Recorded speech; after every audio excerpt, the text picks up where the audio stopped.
kualitas baik yang menjadi kriteria. Dan menu klasik steak tenderloin tak pernah gagal manjakan penikmatnya. Itu sebabnya menu ini selalu dipesan dan jadi andalan. Namun tak berhenti sampai di situ. Demi meraih konsumen dari berbagai kelas, Resto terus berinovasi hadirkan aneka menu. Tenderloin steak dengan tingkat kematangan well done, rasanya benar-benar well done. Jadi kualitas daging nomor 1 ini dipadukan dengan resep saus yang dipertahankan dari dulu hingga sekarang membuat restoran steak ini bertahan hingga lebih dari 20 tahun. Wow, legendaris. Assalamualaikum warahmatullahi wabarakatuh. Selamat pagi, salam sejahtera untuk kita semua. Luar biasa, saat ini saya berada di sebuah restoran yang sudah terkenal di Santero, Jakarta bersama ownernya, Bang Ali Aryansyah. Halo Bang, apa kabar? Aduh, baik. Selamat siang nih. Selamat siang nih ya.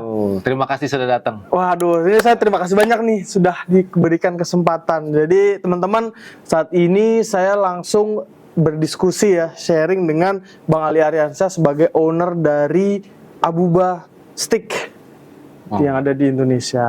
Aduh. Nah, sebelumnya pengen kenalan dulu nih Bang. Oke. Boleh nggak diceritain nih, Bang Ali ini sebagai pengusaha latar belakangnya seperti apa? Oke. Latar belakangnya sih memang dari kecil kebetulan orang tua saya juga pengusaha dan juga bekerja di F&B gitu. Udah begitu juga Abuba dimulai dari ayah saya gitu. Ayah saya kebetulan backgroundnya itu koki ya sebenarnya, chef. Di restoran-restoran, di hotel-hotel. Kebetulan pada saat sudah waktu bekerja punya passion mau buka restoran steak. Steak. Ini bisa dibilang Abuba nih pionir sebenarnya ya. Pionir di Jakarta, di Indonesia nih steak. Iya, waktu itu tahun 1992. 1992. Jadi kalau saat ini kita 2023 sudah 31 tahun ya. Ya. Wow. Ya, saya masih kecil waktu itu. Ya. Dan kebetulan jadi waktu itu restoran steak itu rata-rata adanya di hotel-hotel. Iya, restoran. Udah begitu restoran mewah. Di mall. Gitu. Nah, terusnya belum ada steak-steak di contoh misalnya kaki lima gitu, ataupun steak-steak yang murah ataupun yang menengah gitu, itu jarang. Belum ada gitu. Jadi akhirnya wah, gimana kalau buka restoran steak? Wah, mantap. Gitu. Tapi kalau kita mundur sedikit, sebenarnya kalau Bang Ali ini latar belakang keluarga tuh memang asli Jakarta atau? Ya kebetulan ayah saya perantau dari Cirebon. Dari Cirebon. Ya, itu ya perantau sih cuman Jawa Barat lah ya. Masih Barat, masih dekat. Nah, gitu. Ya. Kalau untuk pendidikan sendiri, Bang Ali. Jadi waktu karena orang tua bukanya fokusnya di restoran gitu ya. Jadi kebetulan kan saya anak satu-satunya nih, nggak ada saudara gitu kan, nggak punya adik kakak gitu. Ayah bilang kamu terusin usaha orang tua gitu. Terus jadi akhirnya oke, kalau begitu saya coba ambil jurusan hospitality management. Di mana tuh Bang? Ya. Hotelan lah ya. Di Switzerland. Wah, itu di Switzerland ini kan indah banget tuh. Daerah mana itu Bang? Itu dulu di Montreux. Montreux. Gitu. Di Switzerland kan ada ada German part, ada French part, ada Italian part, gitu. Nah kalau Montreux itu di French part speaking, gitu. Jadi kebetulan orang-orang di situ berbahasa Perancis. Nama kampusnya kalau boleh tahu? SHMS. SHMS. SMU, Swiss Management University. Itu untuk ngambil program bachelor. Ya, S1 lah ya. S1 lah ya, betul. Nah, sebelum terjun ke dunia usaha ini pernah nggak mungkin pengalaman kerja di mana gitu atau memang langsung terjun di sini? Dulu waktu dari kecil kan memang udah dari kecil ngikutin perkembangannya ini ya. Memang dari kecil ya bantu orang tua ya. Jadi kalau misalnya kita dulu mau main malam mingguan, harus kerja dulu di restoran gitu. Baru abis jam makan malam lewat baru boleh jalan-jalan gitu. memang waktu dari gerobak, misalnya contoh ayah saya itu bagian masak, ibu saya bagian apa namanya menyajikan, ya saya bagian cuci piring. Oh gitu.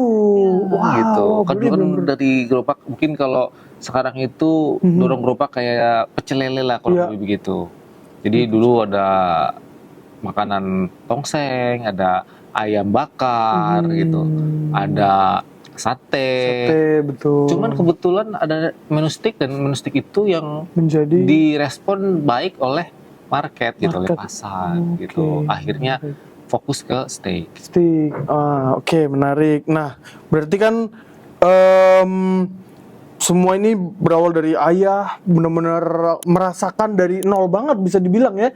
Dari gerobak, pernah nyuci piring, segala macem. Di dulu dari gerobak udah begitu kita ada rezeki sewa area tempat. yang apa namanya ada indoornya Ada gitu kan, dulu indoornya. kan semi permanen ya, jadi masak di luar, Waduh, nyuci di nyuci di luar. luar. Nah udah gitu orang makannya di luar cuma pakai tenda, udah gitu masuk Masuk.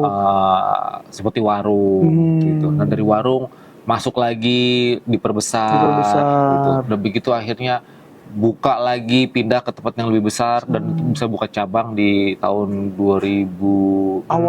Awal cabang pertama tuh di 2006. Cabang pertama itu jadi setelah saya lulus kuliah gitu. Dulu sampai dengan 2006 tuh kita nggak buka cabang. Oh. Jadi ayah saya nggak buka cabang. Pada saat saya sudah lulus, saya dipercayakan untuk buka cabang. Dan dari situ cabang yang pertama itu di Kelapa Gading sukses. Akhirnya Kelapa Gading. terus ditambah cabang-cabang berikutnya. Sampai dengan Sekarang total kalau nggak salah 30 apa 31 ya? Sekarang Total? 29. Oh 29, 29 yang terakhir tuh terbaru di Jati daerah Asih. Jati Asih, Ya, betul. Nah, ini boleh nggak diceritain sedikit suka dukanya nih menjadi seorang pengusaha food and beverage?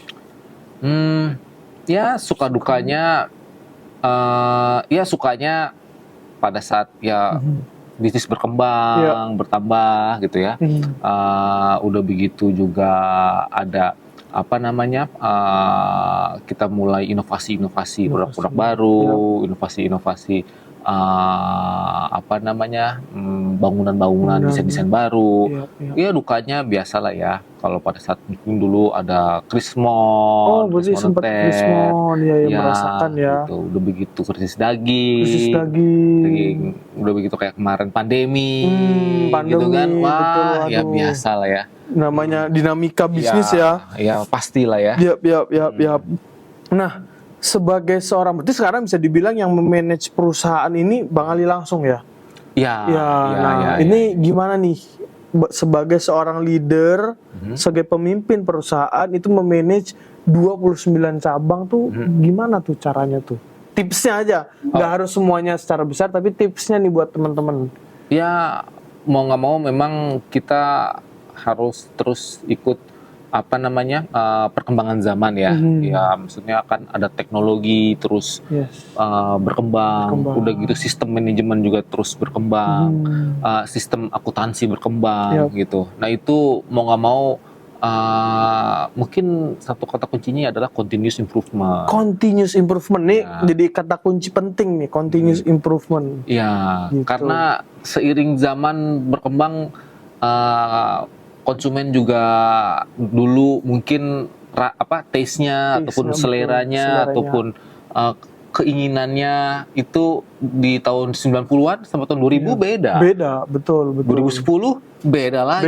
Sekarang 2023 beda lagi. Mungkin 5 tahun lagi keinginan orang, selera market udah beda lagi. Betul. Gitu. Jadi kita harus ikuti perkembangan ya. Jadi continuous improvement inilah yang bisa membuat sustain bisnisnya di tengah kemarin ada pandemi ya kan. Belum lagi bermunculan kompetitor ya, bisa dibilang orang yang ngikutin gitu kan. Betul. Gitu. Kompetitor datang dan pergi gitu kan. Terus dia juga dulu kompetitornya ada 5, sekarang ada 10 gitu kan. Sebagai contoh mungkin ya nggak usah jauh-jauh lah, misalnya kayak sekarang kita ada di lokasi Abu Bakar Cipete ya. Iya, Abu Bakar Cipete, betul. Dulu awal buka kita restoran itu di daerah Jalan Cipta Raya itu cuma ada 2 restoran. Hanya ada 2 2 restoran. restoran. Sekarang Gitu. sudah Sekarang, wah mungkin udah lebih dari 10 ya. 10, betul. Dihitung kopinya apalagi Iya, gitu kan. kopinya Waduh, dulu apalagi. kecil wah. Iya. Gitu. Jadi ya itu kita baru ngomongin Cipete Raya ya. Baru Cipete Raya, belum ke arah Kemang, belum ke arah yang lain Iya gitu kan. gitu. Jadi memang kompetisi semakin banyak gitu kan, orang juga apa namanya, market juga semakin keinginannya berubah-ubah gitu ya. Ya bagaimana kita beradaptasi itu sangat penting. Oke, nah ini juga kata kunci kedua nih, bagaimana kita beradaptasi terhadap perubahan dan terhadap market ya. Iya. Nah, iya. ini menarik banget nih, bahwa boleh diceritain kan nih inovasi-inovasi yang sudah dilakukan selain steak, sekarang kalau nggak salah ada bakso, ada kopi juga ya. Kita inovasi, kalau bisa dibilang inovasi di berbagai macam hal ya. Ya. Contoh misalnya di internal manajemen sendiri kita melakukan inovasi. Udah begitu di desain Desain juga, bangunan. desain bangunan. Kalau kita lihat Abuba yang dulu Ya, sama sekarang itu kan jauh beda. ya. Gitu ya. Dulu mungkin masih banyak mungkin customer kita yang di tahun 90-an atau 2000-an gitu ya, melihat bagaimana kita masih bakar di luar, asapnya kemana-mana gitu ya. Sekarang mungkin sudah lebih hygiene, sudah lebih rapi, betul. sudah memikirkan juga kenyamanan, gitu. betul. Sudah memikirkan estetika. Bangunan juga berubah. Ya. Apa namanya, produk makanan juga kita terus kembangkan. Terus Ya, kembangkan, gitu. betul. Terusnya service juga berkembang. Yes, Nggak usah jauh-jauh deh. Sistem cash register aja, sistem payment aja. Payment juga. Ya dulu ya kita semua tahu paling bayar pakai cash, Ya, ya kan? Paling banter debit, ya paling banter ya. debit. Nambah sedikit kartu kredit, Ya. ya kan? Sekarang udah Wah, udah macam-macam. GoPay, Ya itulah Inilah ya. bahasa ya.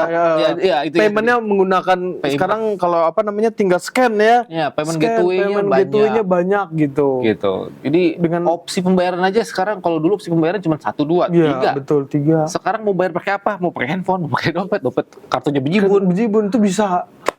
Iya. Nah, Kita aja kadang mau bayar pakai apa ya? iya. Mau yang mana ya? Iya, betul. Banyak.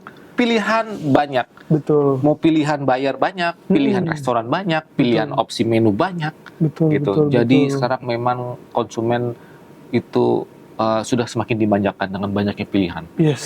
Gitu. Dan betul. kita bagaimana kita di sini bagaimana kita bisa tetap untuk dipilih oleh konsumen, itu jadi penting. Ya, itu tuh penting tuh. Nah, ini gimana nih Abuba menyikapi ya, menanggapi dengan sekarang tuh konsumen itu semakin dimanjakan, mereka kadang-kadang udah malas nih ngantri-ngantri ya.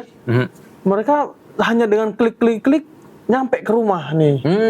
Online Ya. food. Nah, Ya. itu Abuba pun juga sekarang sudah ikut bertransformasi ya, Iya. makannya nggak harus ngantri kayak dulu ya. Pasti. Ya, kalau sekarang kan bagaimana orang mengakses makanan kan juga mudah ya, Iya. gitu ya. Tadi bisa makan kalau dulu kalau mau makanan Harus ngantri, harus ke restoran, betul. Atau misalnya dulu ada lagi take away. Take away, ya. Ya kan, delivery. Delivery. Delivery dulu mungkin cuma delivery yang hanya beberapa restoran besar-besar aja yang bisa, yang punya armada delivery. Iya, kan? betul. Gitu. Betul, nggak semuanya bisa armada delivery. Iya, dulu kan mungkin yang big name aja Iya, gitu kan, yang big punya name, armada betul. delivery Mhm. gitu. Sekarang semua punya armada delivery. Semua lapisan, mau dari yang terbesar sampai UMKM pun juga Iya. bisa ya. Punya armada delivery Punya armada delivery dengan adanya itu transportasi yang online. Iya. gitu. Nah, saya mau tanya sedikit lagi mengenai bagaimana nih pembagian tugasnya maupun bahasanya leadershipnya ya terhadap karyawan nih, gimana nih? Mulai dari rekrut deh, kita bahas mulai rekrutmen tuh ada kriteria khusus nggak sih? Pasti. ya. Jadi contoh misalnya kita akan sesuaikan masing-masing job position dengan Yap. job desk-nya. Tuh, jadi contoh misalnya job position-nya apa, misalnya sebagai kru, sebagai leader, sebagai supervisor, sebagai manager, dia itu mempunyai job desk yang berbeda-beda. Beda-beda. Karena mempunyai job desk yang berbeda-beda, Ya. otomatis mempunyai job spec yang berbeda-beda Iya, juga. iya, Gitu. Contoh kalau misalnya kru spesifikasi pekerjaannya seperti apa sih, ataupun spesifikasi pendidikannya jadi akan jadi seperti apa. Iya, pendidikannya seperti Gitu. apa. Nah, betul. nanti kalau misalnya dia itu kerja jadi bagian back end Back ataupun end, bagian gitu. administrasi, Iya. misalnya kita ngomongin bagian finance, bagian HR, bagian Operation. marketing, Yes. itu akan mempunyai job description yang berbeda, Iya. job spec-nya beda-beda lagi, Spec-nya beda-beda lagi, spesifikasi betul. pendidikannya beda-beda lagi. Nah, Gitu. itu menarik banget. Nah, gimana caranya nih seorang Bang Ali ya sebagai seorang pemimpin perusahaan tuh mendelegasikan tugas-tugasnya. Jadi karena kan nggak mungkin nih setiap hari, apakah setiap hari benar-benar muterin 29-29-nya atau sudah menempatkan orang-orang tertentu. Ya, selain kita juga sudah memposisikan masing-masing job position sesuai dengan job spesifikasi dan juga job desk-nya, Job desk. kita juga dibantu dengan sistem. Wah, Kita menggunakan sistemnya ERP, penting. ERP gitu, Enterprise Resource Planning. Ya, Enterprise. jadi di situ ada ada HR, ada Procurement, accounting. procurement, udah begitu ada misalnya project, to-do list, To-do list. udah begitu di situ juga ada kayak BSC-nya juga di situ Ya, untuk biasanya. penilaian karyawan di ya, situ. betul. Udah ada rekrutmen juga di situ. Rekrutmen juga bisa di situ. Hampir semua yang kita gunakan dalam bekerja ada di ERP tersebut. ERP Kita menggunakan tersebut. sistem tersebut. Jadi sudah tidak lagi menggunakan kertas gitu ya, tapi sudah semuanya digital dan online ya. Oh, kita sudah paperless. Sudah paperless gitu lah. Ini menarik banget nih. Nah ini saya ingin tanya mengenai planning ke depannya nih. Kita masuk ke arah sedikit planning nih Abuba dengan terus adanya globalisasi lah, dengan adanya kompetitor masuk. Nah ini planningnya kalau boleh tahu di spill sedikit gimana nih? Planningnya memang ya kita harus terus melakukan sustainability growth. Sustainability growth. Nah ini juga perlu dicatat nih teman-teman nih, sustainability growth. Ya, sustainable growth ya. Sustainable growth. Ya. Jadi kita ingin memastikan bahwa pertumbuhan kita itu berkesinambungan. Berkesinambungan. Kadang-kadang ada yang tumbuh tapi hanya short term. Ditumbuh hanya 1-2 tahun tumbuh. Habis itu mati. Iya. Ya kan? Iya. Nah, kita bagaimana memastikan bahwa seiring berjalan, seiring dari term ke term, waktu ke waktu, periode ke periode, pertumbuhan kita itu tetap sustainable. Tetap sustainable. Tetap growth-nya itu bukan hanya setahun 2 tahun tapi bisa long term ya. Sustainable. Betul. Karena ya contoh harga harga bahan pokok setiap tahun naik. Betul. Ya kan, ada inflasi. Ada inflasi. Ya kan, udah begitu harga sewa naik. Betul. Gaji Iya, gaji karyawan juga naik.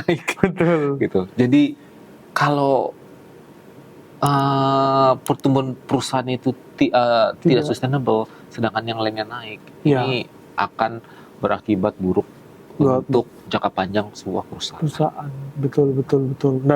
Dan ini yang mungkin teman-teman belum tahu, ini spill banget bahwa Abuba ini apakah sudah di franchise atau masih dikelola sendiri? Masih dikelola sendiri. Untuk saat ini kita berbicara Steak Abuba itu masih dikelola sendiri oleh Bang Ali dan keluarga dan sistemnya ya.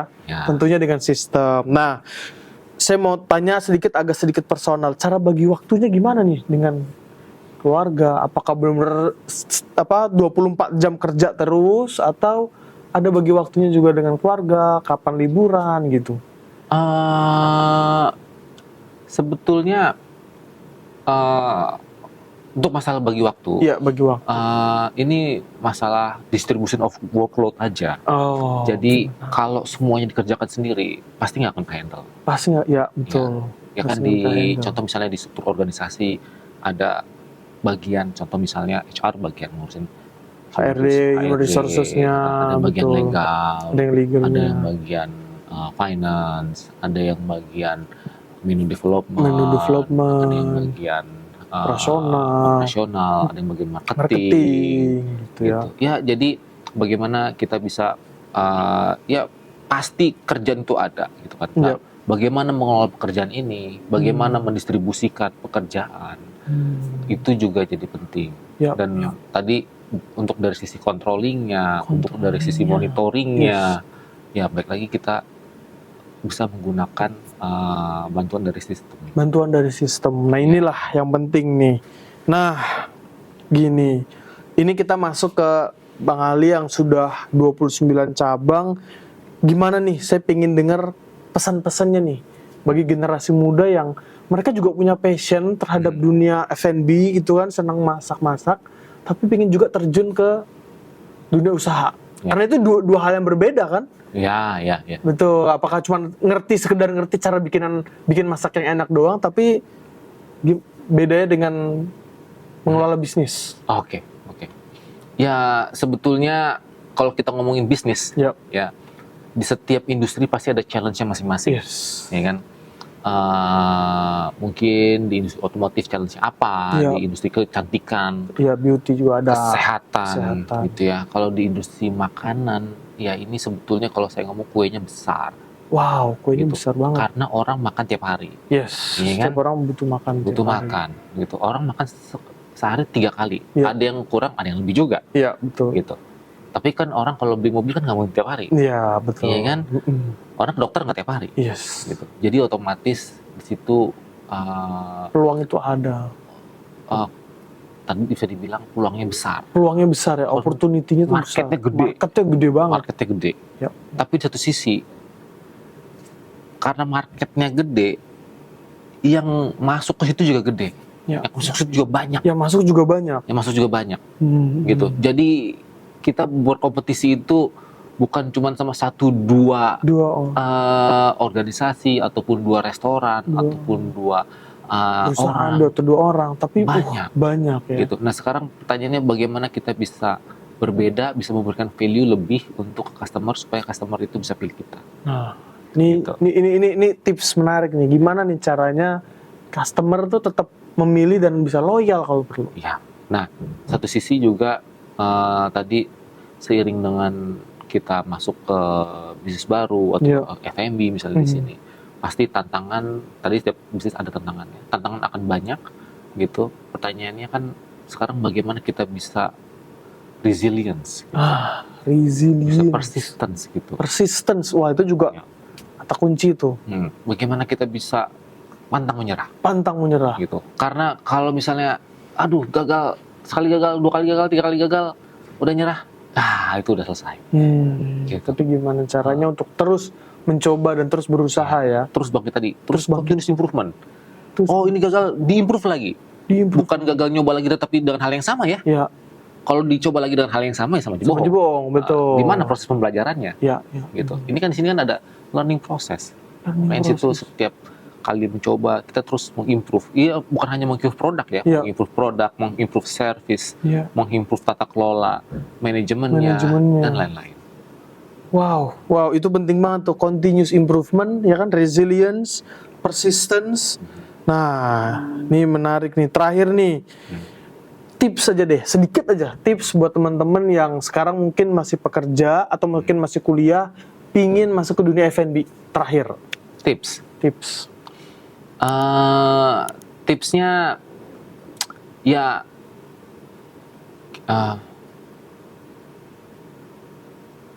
is better to be different, just a slightly than just a slightly different, then just slightly a little bit better. Better. Jadi gini, lebih baik kalian punya sesuatu yang lebih yang berbeda yang berbeda. daripada yang sedikit lebih baik. Oh, jadi berbeda sedikit tuh lebih baik dibandingin lebih baik. Karena ada yang contoh misalnya begini, kita hanya mengcopy produk orang, Oh iya, betul. tapi hanya di-upgrade saja. Oh. Gitu. Lebih baik kalian harus punya value yang berbeda. Oh. Apa nih bedanya? Contoh misalnya gini, kita jual nasi goreng. Ya. Oke, di sana nasi goreng sama-sama jual nasi goreng. Ya. Gitu. Oh, saya cuma nambahin porsinya sedikit misalnya. Iya kan? oh saya cuma nambahin ini. Kalau begitu apa yang kalian jual itu, yang mau kalian tawarin itu apa? Harus ada value-nya. Harus ada value-nya. Jangan betul. cuma sama-sama nasi goreng. Oh, Gitu. iya. Ya, jadi harus ada sesuatu yang punya value lebih untuk ke customer supaya customer itu bisa memilih produk kita. Harus ada value lebih yang diberikan ke customer biar customer nih mau memilih kita. Yes. Ini menarik banget, itu menjadi kata kuncinya. Sebenarnya ini banyak banget yang bisa kita bahas. Tapi untuk kali ini kita simpan dulu ya. Pembahasan akan kita bahas lagi di seri-seri berikutnya. So, buat teman-teman jangan lupa follow, subscribe, dan tonton video ini. Isinya daging semua ya. Walaupun beliau ini jualan steak daging, tapi pembahasan kita kali ini benar-benar isinya luar biasa, daging semua, dan bisa berguna, bermanfaat buat teman-teman semua. Akhir kata, saya tutup. Terima kasih. Wassalamualaikum warahmatullahi wabarakatuh. Terima kasih. Terima kasih, Bang. Terima kasih. Resto selalu jadi tujuan bagi para pecinta steak, terutama yang inginkan steak dengan cita rasa lokal. Bukan hanya kualitas daging yang patut diacungi jempol, Resto bertahan karena resep rahasianya yang jadi cita rasa khas, yaitu saus barbeque-nya. Maka tak heran cita rasa nikmat disajikan ke para penikmat telah membawa kesuksesan dari awal mula hingga kini. Setiap sudut ruangan yang selalu penuh terisi juga jadi bukti kesuksesan lainnya. Tak tanggung-tanggung, lebih dari 500 porsi steak ludes dipesan setiap hari.